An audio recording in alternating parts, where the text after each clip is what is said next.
Good morning. Hope all is well. This is Dr. Kesha from Impacting Mindsets Global. I'm global. That is me. It is a cold. What day is this? Tuesday. It's a cold Tuesday morning.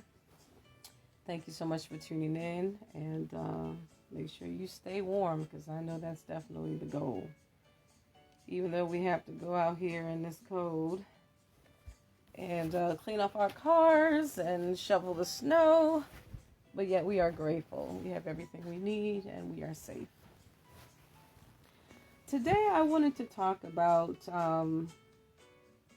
just a little bit of something in regards to dating and relationships. That's our lane, so we'll stay in it. I wanted to talk about the qualified husband. The qualified husband. I think oftentimes women, we're looking to be found and looking to be discovered and all that wonderful stuff, and that's all beautiful and it's within God's plan. But we also have a choice. We also have a part, that we need to play in this process, in the dating process, in the choosing process. Not only does he choose you, but you have to choose him as well. There has to be a mutual choosing. It's not just, him choosing you alone, but you have to choose him too. And so that means that you have to be able to identify who is who, You have to identify who is qualified to be your husband and who is not. If you go back to the post that was made, I believe it was made sometime yesterday, what I often do is I provide what I would like to call unsolicited advice. I provide unsolicited dating advice. That's the whole thing that I do. I do that on my YouTube, and I just do that on all my social media pages from time to time. I'll just have some unsolicited advice that I do provide. The followers and people often appreciate the information that we do provide, and or you can hire me and get some solicited advice. Either way, I don't mind sharing some free content. And so we talked about, when I believe it was yesterday, unsolicited advice, and this is the statement that was made. In order to qualify as a husband, you need to know God's vision for your life, God's vision for her life, and how they coincide. And then you have to occupy, right? And if the thought and the weight of that, this is speaking to the man, if the thought and the weight of that stresses you out, then you may not have the grace to cover her. Therefore, you may not be ready, or you are not the one. So let's talk about it. Thank you so much for joining me on this early Tuesday morning. Again, I hope that everyone is safe and sound and warm and all that good stuff. We had a really bad storm. It's been snowing since Sunday. I believe it stopped. I believe, at 6 o'clock this morning. So we started out maybe around Sunday evening, and it continued and continued. I believe we have like 20 inches of snow. So I really do hope and pray everybody is well. So let's talk about the qualified husband. I think it's important that every female, every woman that is ready for marriage, for her to understand what qualifies a man to be your husband. There's going to be a lot of suitors. A lot of you are going to have suitors. You're going to have guys that are going to be pursuing you. And listen, all you need is one. Just that one. You want the one, right? You want Mr. Right. That's who you want. You don't want Mr. Wrong. You don't want somebody else's husband. You want the one who is suitable for you, the one you're called to, and the one who's called to you. That's exactly who you want. You don't want to compromise that. You don't want to just kind of, by default, not choose him, because, you're being misled or misguided or whatever the case may be. Or let's say the invitation comes first and persuades you that you're his wife. You don't want to be deceived into another relationship. You want to go into this relationship with a sound mind. You want to go into this relationship with a strong discernment, knowing that this man is your husband and he qualifies to be your husband. Now, one of the things that will help in the qualifying of your husband, or you identifying that this person is qualified, is you knowing about you. You have to get to know who you are. You have to get to know what it is that God is trying to do in your life. You have to know whatever it is that God is showing you in terms of dreams and visions and whatever goals that you're pursuing, and whatever your objectives are, whatever you're called to, whatever your destiny is. That is a part of the process. Self-awareness, you being aware of who you are and where you're going. You know what I mean? And even if you're not currently occupying in that space of destiny, but you're on a journey, and so God is processing you, right? And he's working all those intricate details out. That person has to not only match your present, but they have to also match your future. Like, they have to match where you're going. And so you have to, use the wisdom of God to discern if that person is going to be on that path with you. Will that person end up with you in the future, not just for now? There's a lot of people that we often settle for. They're cool for now, right? You vibing now, right? You see them now, but do you see them in your future? And so you have to get to know who you are and get to know exactly where you're going, understand where you're going, and know that about yourself. There are some folks, especially single women, they don't even know who they are. They don't know their purpose. They're still trying to figure it out.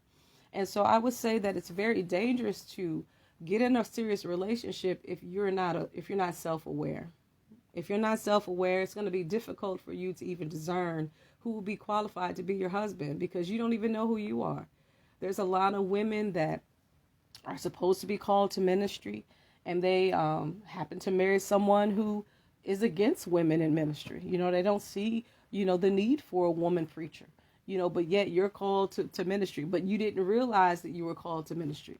You know what I'm saying? So all of these things, they matter, because it can interfere with your purpose and the call that is upon your life if you choose the wrong mate, because you're choosing your chief overseer, you're choosing the priest of your home, you're choosing the head over you. Like, you essentially interviewing the person that's going to lead your company.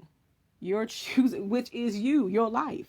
You know what I mean? He's got to oversee you and oversee the things that are connected to you. That's who essentially you're choosing. Just like he's choosing you, you're choosing him. And so you have to take that seriously, because the wrong choice could hinder all of that. If he's not supportive, or he doesn't see it, or he doesn't understand, he can't relate, he can't see you in the spirit, present and or future. Like, he can't see you at all. He doesn't have any ounce of anything in terms of spiritual sight. He doesn't even have his life together. He doesn't even see where he's going. So again, we talked about him understanding his purpose. That's important. No one can lead you, right, if they can't even lead themselves. That's to me 101. That's 101 for all men. You have to be able to lead yourself before you can begin to take on additional responsibility, which is a wife and eventually children. And some people come with a ready-made family, depending on how old you are. So if he doesn't have his life in order, then more than likely he's not going to be a great addition to whatever you have going on. Maybe a hindrance or a problem. And so it's so important that first that he understands exactly what he's called to do. And he should be occupying in that space. Like, even if he isn't at his arrived, destiny, he should be on the path. And he should be pursuing other things. You should see him occupying. The Bible talks about us occupying until he comes. And God gave man the charge in the beginning to be fruitful and multiply. You have to see multiplication in his life. He should be able to multiply things. You should be able to see him, as a husbandman, You should be able to see him occupying that space where he's cultivating the things that are in his life. Now, we understand there are a lot of broken men out there.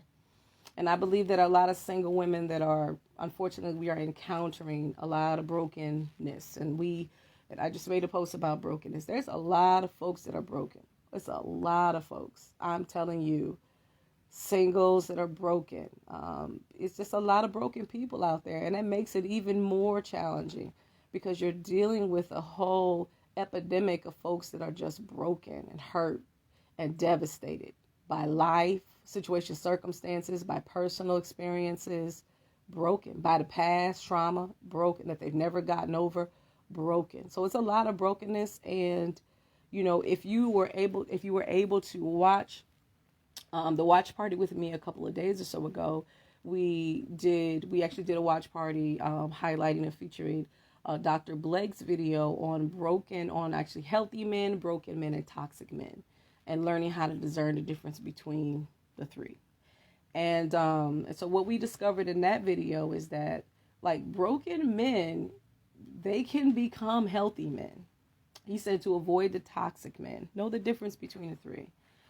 Broken men can become healthy, but they have to do their work. They have to do their self-work. So I want to encourage, I'm not saying that you may encounter a broken man. He may have promise, but until he deals with some of that brokenness and really be proactive about his healing and personal development, sometimes you got to leave them right there. Tell them the truth, but you have to let them do their self-work.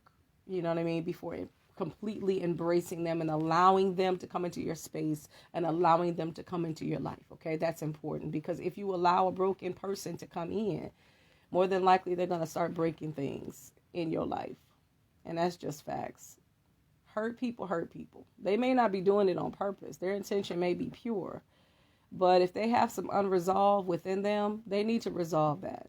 And we went into that, so I'm not going to rehash all that, but that goes from people that just came out of a serious relationship, they're broken. People that just came out of a marriage, they need time to heal, and all of that. Oftentimes we feel like as women, we can heal. We are nurturers, so it's a lot that we can do. God has empowered us and graced us to do. But there are some things, honey, you don't want to take on. It's just not your job. That's God's job. That's God's job. You can pray for them. You can intercede. You can, just trust God for their process. You can even support them, in a non-hands-on way, indirectly. But you really do need to turn them over to the Father and let the Father work. You know what I mean? But they have to be willing to let God work. And that's the key. That's the key to anyone's healing, whether it's male or female, doesn't matter what the gender. The key to your healing is you having a desire to work towards your personal development. If you don't have that desire to work, we can want and wish it all we want for you. You're not going to do the work. Okay. So again, it's a waste of time. So, but when you turn someone else over to God and let him work, and that may be your husband, but let him go through his process. It's better to receive him while he's healed, because I believe it's premature. That person may be the one for you, but the timing is off. The person may be for you, but it's just not the season. So let God work so that person can be healed, so that they can be ready to lead you, because a broken person is stagnated. A lot of them suffer from arrested development. So emotionally, mentally, they're not mature, you know what I mean, to really take on additional responsibility in addition to what they're already wrestling with. They don't have the skills to really take on anymore. And that's their role as a husband, is to carry things and to bear the brunt of it as the head of the household. So they're just not mentally or emotionally prepared to be able to receive anymore.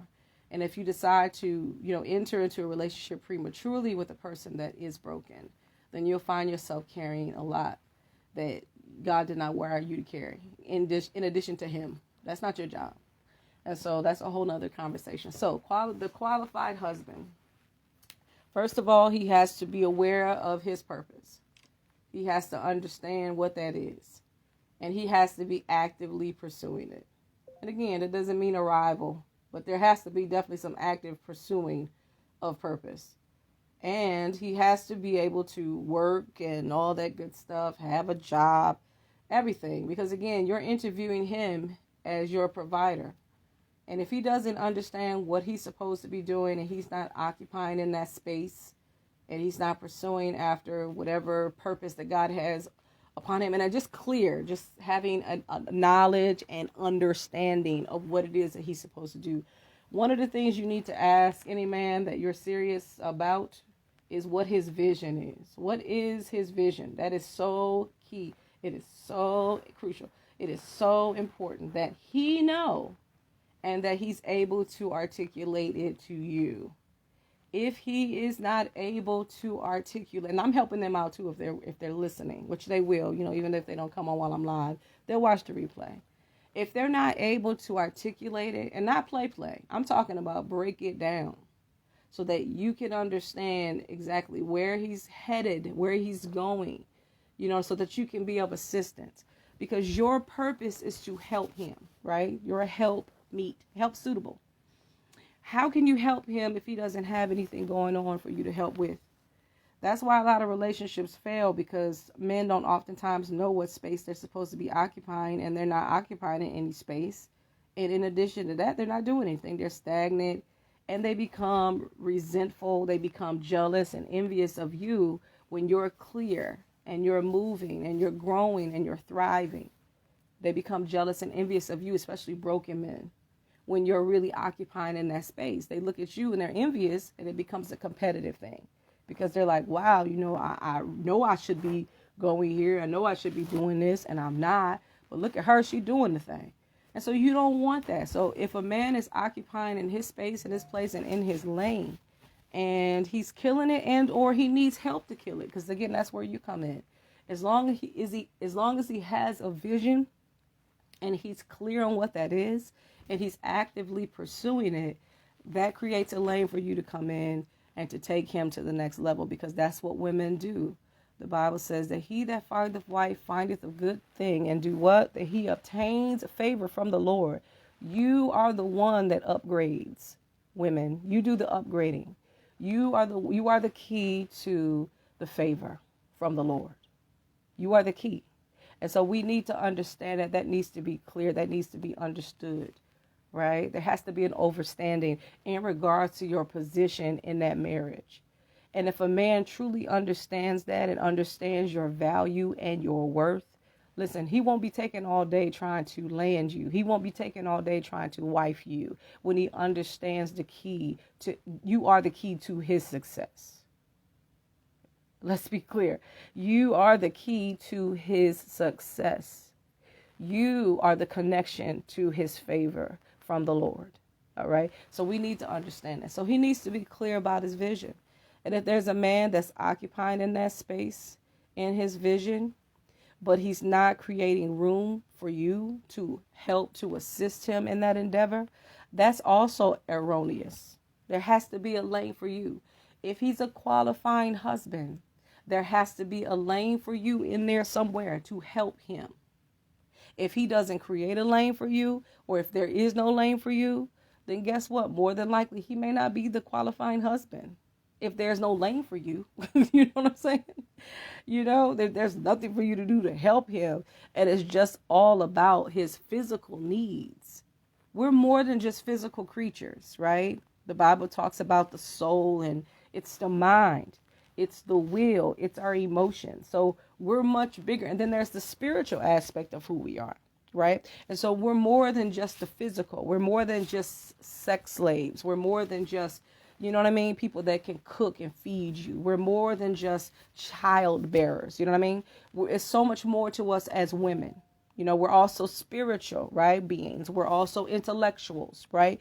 We have the will to choose and make decisions and make boss moves. We're an emotional side. We are. And someone said this, and I often take this from, actually, I got it from, shout out to Bishop, Bishop Walker. God bless you. Bishop James Walker would say this all the time about his wife. And I loved it when he said it. She said, she is the feminine expression of my masculinity. I love that. The feminine expression of his masculinity. If a man cannot embrace your purpose in his life, that is a problem, because you need to occupy in that space, because that's what's going to bring you satisfaction and gratification, right? When you're occupying in that space, when everybody's occupying in their space of purpose. Again, our purpose is much larger than paying bills, being a husband and wife. It's just much more grander, much more broader. It expands beyond, again, the physical. It expands in the area of the spiritual arena. It expands to our thought life. It expands, again, to our emotional life. That's a part of who we are. That's what makes us whole as people. And so your husband has to understand that. And so he has to understand what it is that he's called to do. And not only that, we're talking about qualifying a husband. He has to understand your purpose. He has to see it. You know what I mean? As you articulate it to him, if you don't know that, we started there, right? It started with you. It started with you being clear. If you're not clear, then you need to get clear, sis, because you're not going to be able to qualify that husband if you don't even know what it is that you're called to do and what your purpose is, and you're not occupying in that space, right? If you don't know that, if there is no self-awareness, then it's going to be difficult for you to even select the right person for you. Like, seriously. So it starts there. Now, then when you start interviewing, you start interacting, you start deciding who is for you. In order to qualify that husband, he has to speak your language. He has to see you for who you are. He has to be able to discern you and know you in the spirit. He has to also know you in a natural. As you begin to share, your potential as well as your skills and, your experience. He should be able to see those qualities and say, you know what? I see how that fits with me. If he doesn't see that about you, or if he's not aware that those things exist in you and he can't discern that, or he's not seeing that, or there's no connection, then my friends, I'm telling you, it's like, again, you can't really occupy in a space of purpose if you're not self-aware. So as the head of you, as your husband, he is supposed to see what it is that God is doing in you and through you. He has to see not only just spiritual, but I told you you're much more than just a spirit being. You're just more than a physical being, but you're also intellectual, right? Emotional. He has to see all those things about you. And that may take time. Look, that may take time. It may happen, if he's keen, spiritually speaking, and if he's mature, it may not take him all day, and for some, it may take them a little bit more time, but you can help that process along when you're self-aware, when you have those conversations and you begin to talk about your vision. See, that's where that comes in. When you begin to talk about your dreams, is he dismissing them? You know what I mean? Is he discounting you? Is he silencing you low key and say, "Oh, I got you." And we think that's cute. We think, "Oh, he just wants to take care of me." No. That's being dismissive. If you're sharing your dreams, you're sharing your heart, you're sharing your visions, and these are things that exist within you because of God. Like, these are God planted seeds within you. This is God's vision for your life. This is what you're sharing. So this is not something that's insignificant. This is not something you just made up. This is not something you just fabricated and just, things that you just hope and pray. These are things that are concrete. These are things that are going to manifest in your life. With God allowing you to partner with the right people, having you to collide with time and chance, and, and all that good stuff. This is God. This is a God idea. These are God ideas you're sharing with this man. This is a God idea that you're sharing with your mate. And if they're going to dismiss the God idea, ma'am, I'm sorry. As much as he may be attractive, he may be sexy, he may be your ideal match, in terms of your personal preference. But that man may not qualify to be your husband. This is just, I'm just being honest with you. So he has to see what role that you're going to play in his life. He has to see that. And he has to see what he needs to do to help to support you to get to where you need to go. That's it. That's that part.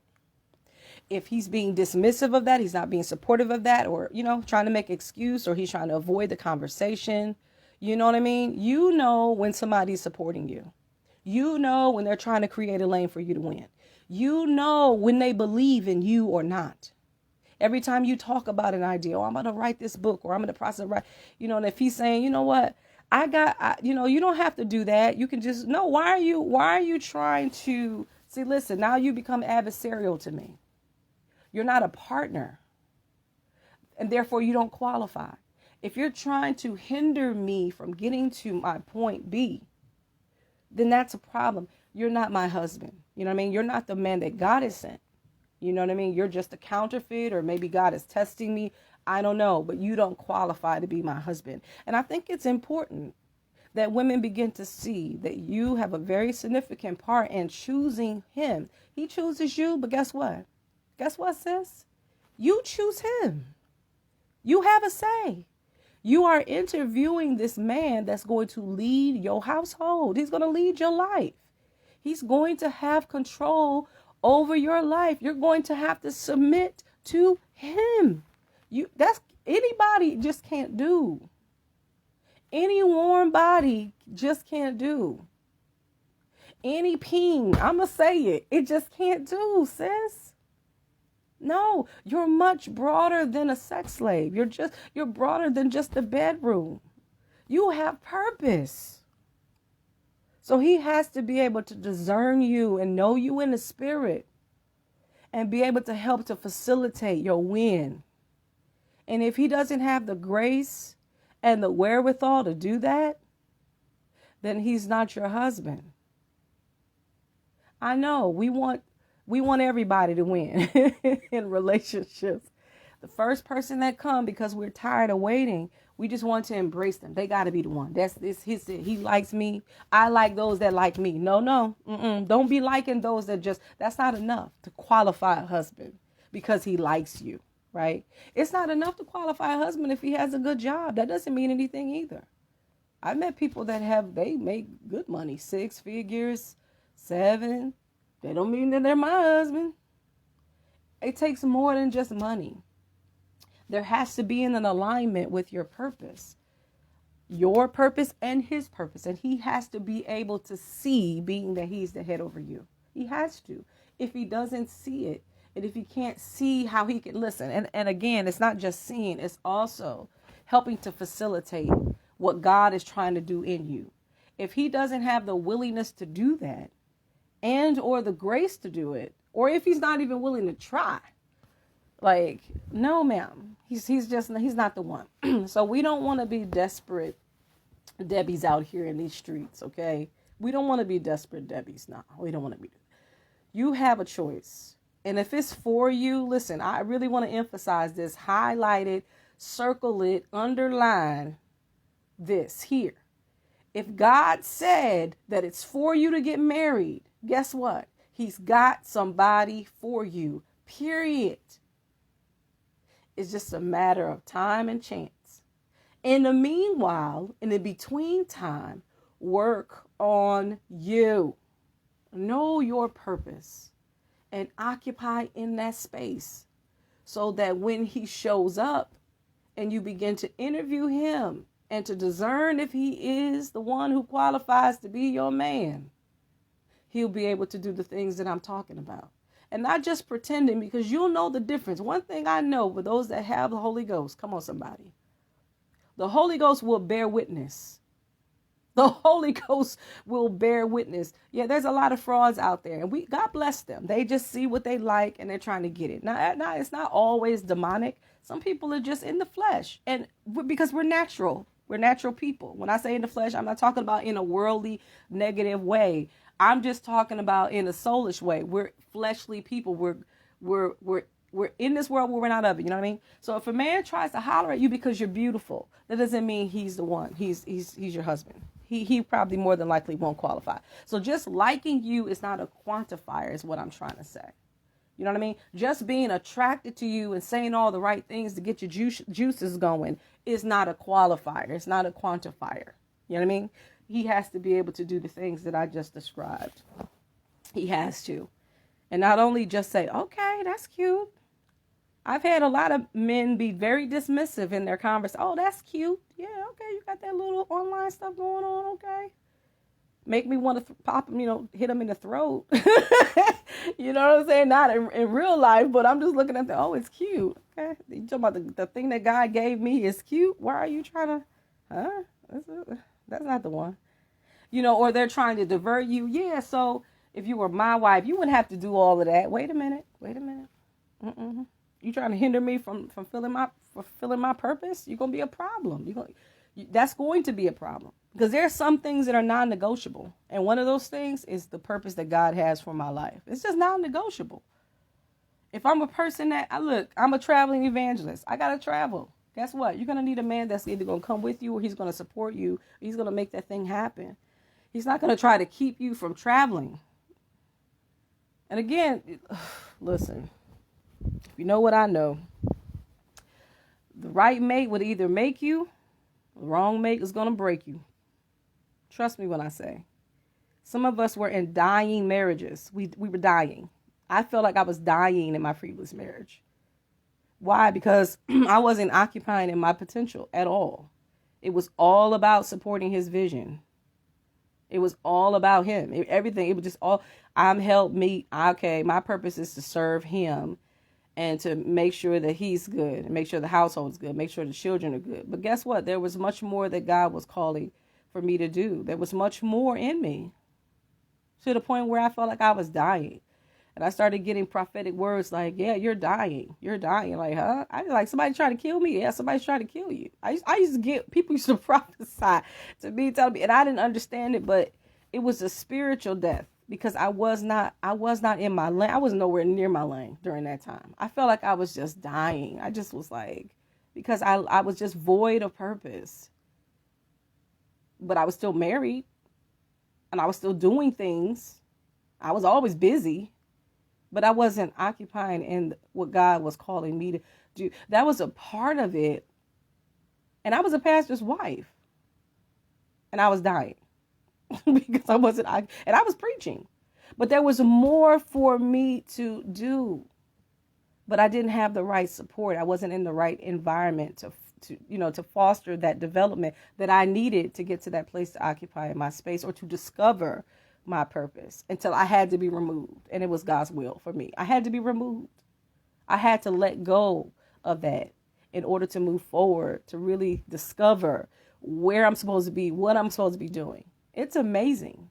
I literally took on a whole metamorphosis. People look back on me now, you are not the same person. You are a different. Why? Because the environment that I was in was not a place and a space where I was being cultivated. And women of purpose, you need to be connected with someone that's going to help to facilitate your cultivation. And you need to be in an environment that you're cultivated. That's important for your development and for your growth and for your happiness and for your peace. And he's responsible for that. I know people say, oh, well, he's responsible to help to facilitate that. Put it like that.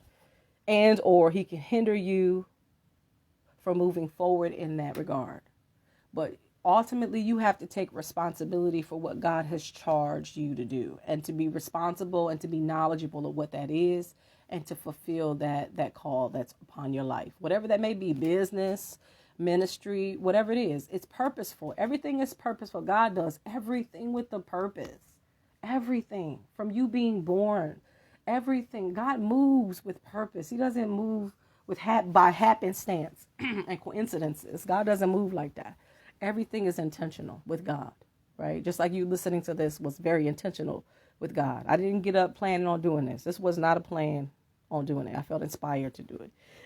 And God allowed you to tap into this and allow you to get into this because he's speaking to you to ensure. Some of you already got the confirmation. You're good. You know that the man that you're connecting with is your purpose partner. You know that he qualifies to be your husband. But ultimately, it is your job to make sure that you're in not only a support to him, but you're also operating in your lane. That's important for you not to forget that you still have work to do and that you still have things to do for the eternal, and not to get lost in the position of wife. And that's so important. Don't get lost in the position of wife. You can easily get lost in that because there's so much to do, but God will give you the grace for you to balance all of it. He'll give you the grace to be able to manage. Too much is given, much is required. He'll give you the grace to do it. That's why I encourage singles, try to complete your to-do list now while you're single and you don't have that additional responsibility placed upon you as a wife. So whatever you can get done now, sis, get it done. For those of you that are closer to on that path to being a wife, if you got to write that book, sis, write that book, because you're going to have to shift your energy towards your husband, and in addition to you operating in your purpose. That's a lot to carry, and that's a lot to manage, but he can give you the grace. He'll give you the grace to do it. So whatever you can do now, do it while you're single, right? And so when that man comes, you'll be able to qualify if he's your husband or not. And if he's not, that's fine. Then we can gracefully, you know what I'm saying, end it. Don't stretch that thing out. Don't drag it along, because he's literally blocking or in the space of your husband. If he's not your husband, don't just be in a relationship just to say that you're in a relationship. Don't waste time. Time is precious. Time is money. Money is time. Okay, it's a precious commodity. You can't get it back. The longer you're with someone who's not the one, he's taking up space for the one that is supposed to be, that's destined to be there. So you need to have that availability, that openness, for that man that is supposed to be connected to your destiny partner. Okay, that's important. So that's it. Just a few things about qualified husband and the part that you play. Be encouraged to know that you do have, some choice, a say. Oftentimes we feel like we don't. I'm going to give you this example, and then I'm going to end it here. Thank you so much for tuning in. I appreciate each and every one of you, and I'll check the comments in just a few seconds. But when I look at choice, when it comes to a woman being found, I look at the story of Isaac, the Isaac's wife, when she was found by Abraham's servant. God put it in Abraham to charge the servant to find a wife for Isaac. Isaac was not in the decision-making process. He did not choose Rebekah. The servant went to look for Rebekah in a certain space and place. There was a certain place. He said, amongst my kindred, amongst my people. He led him where he needed to go. There was a certain place and space where the wife was supposed to be found. But once the servant arrived there, right, the servant needed some guidance. He did not know who to select. So what did he do? He inquired of the Lord, and he asked God for a sign. And if the woman does this and this, that is Isaac's wife, right? So the woman that came out, she did exactly what the servant asked God for her to do, to confirm that that's Isaac's wife. And then guess what? She had to consent. So again, we have a choice. She had to consent, and she did consent, and she did go with the servant to be Isaac's wife. And the moment that Isaac looked at her, the same experience that Adam had, the same experience that Isaac had, he was satisfied with the choice. So oftentimes, again, we feel like that we got to be the choosing. I'm talking to men now. That, I got to be the one to choose. Listen, if you trust God to do the choosing, listen, he knows exactly what you need. He knows what it takes to satisfy you, what's going to bring you gratification on all levels. Let him choose, right? You just need to be in position, see? And that's what the servant was. He was in position to find, right? And then Rebekah was in the position to be found. And that's the key. And a lot of you women that are single, you've been single for years, you're not in the right environment to be found. You're not. Naomi told Ruth where to go glean. Ruth was in a position to be found. Y'all not in position, and you wonder why you haven't been found by your husband. Especially if God told you by way of prophecy, in your heart of hearts, you're supposed to be with somebody. You're supposed to be someone's wife. You're supposed to be married. Then you need to be in position. You need a Naomi. You need somebody to help you to get in position to be found. All right. So that's a whole nother conversation. And maybe we'll talk about that one day. I know a lot of people feel like it was inappropriate what she did. I don't. I feel like it was all God. Everything. God will use everything, right, for his glory. So I'm so glad you tuned in. I hope this blessed you. Again, we have to qualify the qualified husband. What qualifies him to be your husband? The main thing is him knowing and discerning not only his purpose, but your purpose, and how it coincides together, how that's going to work together, right? Not only in the spirit side, but also in the natural. How does that coincide? All right. And again, not all women have, lofty goals and purpose in life, and that's okay. Your purpose may be just to be his help and strictly his help, but he needs to be able to see that, because it can be flipped in another way. If let's say if it is just to be a wife, and maybe, you're to work the job that you're working, and maybe you're not supposed to be called to ministry and whatever, but the man that you're connecting with is trying to push you there.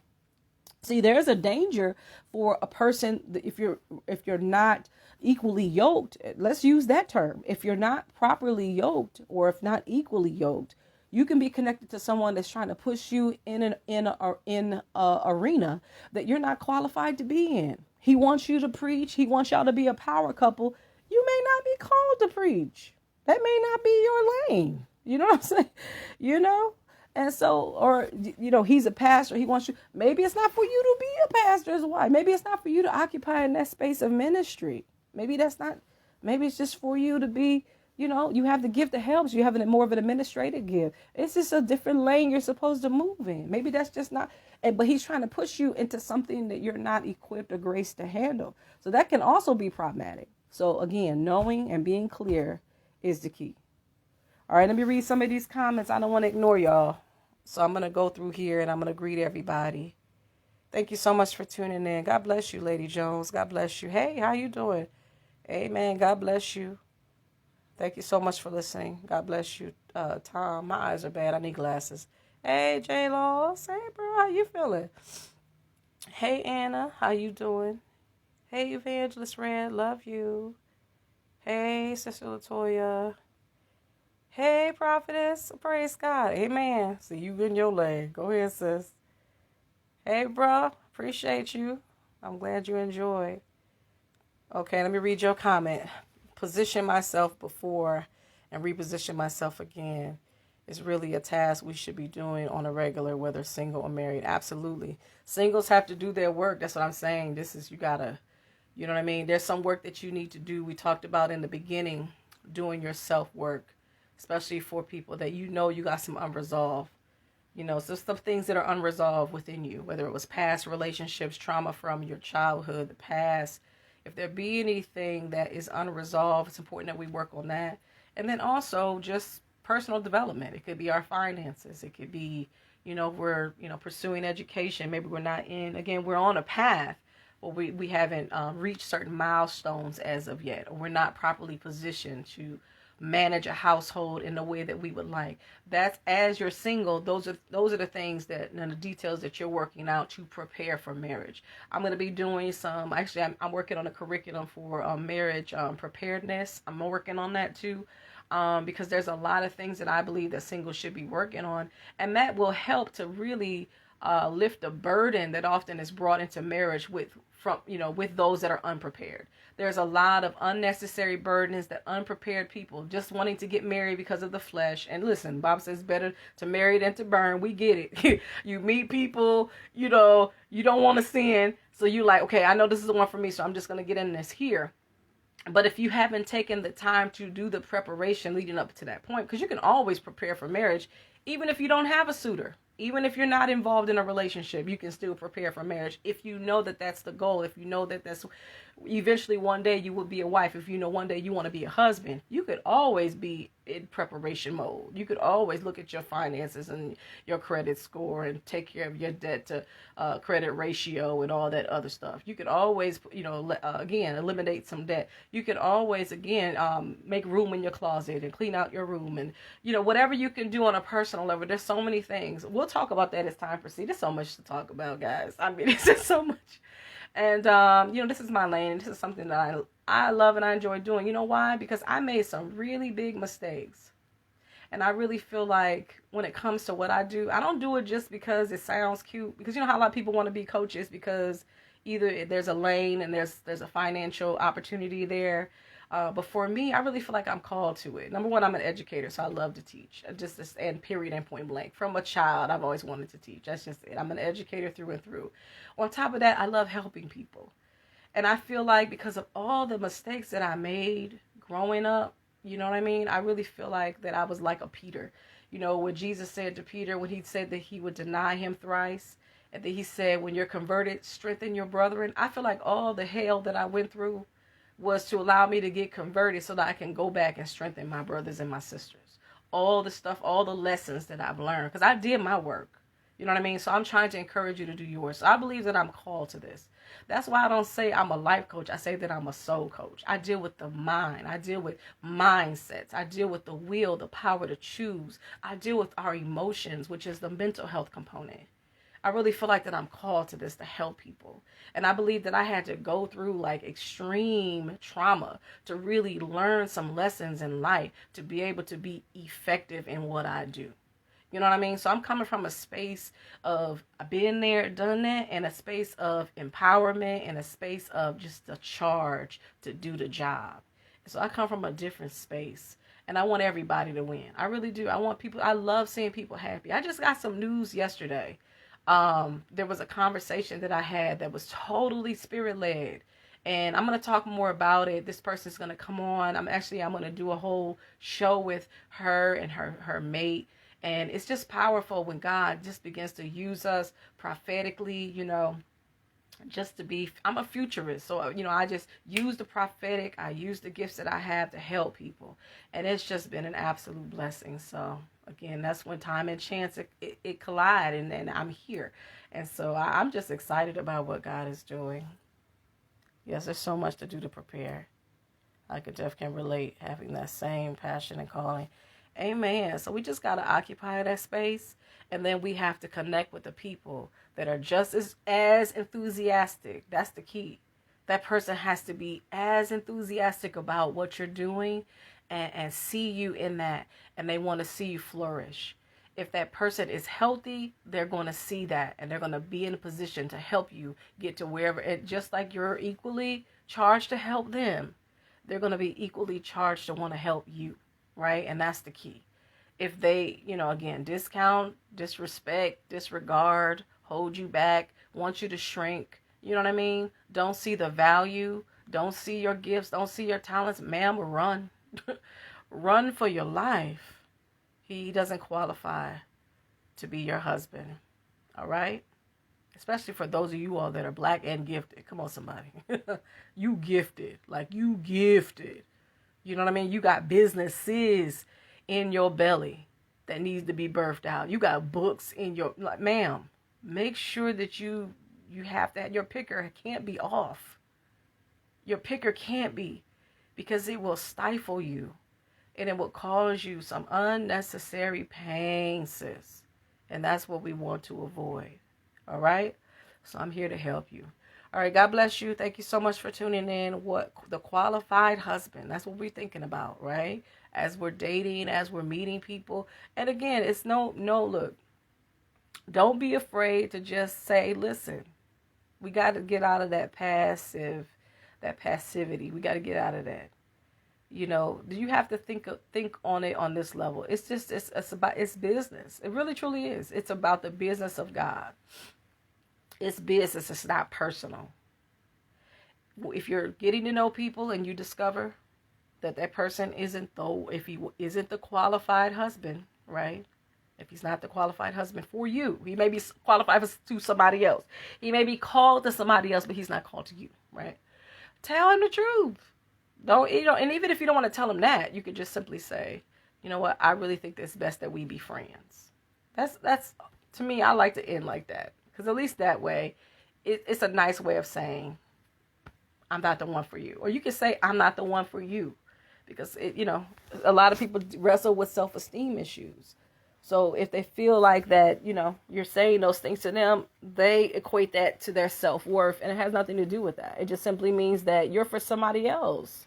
Though you like me, and I get it. You know what I'm saying? I like you, but you're just not the one for me. You know what I mean? You want who's for you. You don't want me, because I'm going to be a problem. It's going to be a problem. If we get together and I'm not for you and you're not for me, it's going to be a problem. Don't you want to be partnered with the person that's for you? I get it. You got to go back on a journey and you don't want to do that. You just want to find her, or I want to be found. I get it. But it's worth the wait. It's worth the effort. Finding that one. Finding your person is worth it. It's worth it. All right. All right. Love to all. Have a great day. Be safe. Stay warm. And pray for us in New York. We got over 20-some inches of snow. And we had 2 days off of school. So I'm going to have to literally dig out my car. I don't have a garage. Not looking forward to it. But nevertheless, God is good. Have a great day, everybody. I'll talk to you soon. Okay. All right. Bye-bye.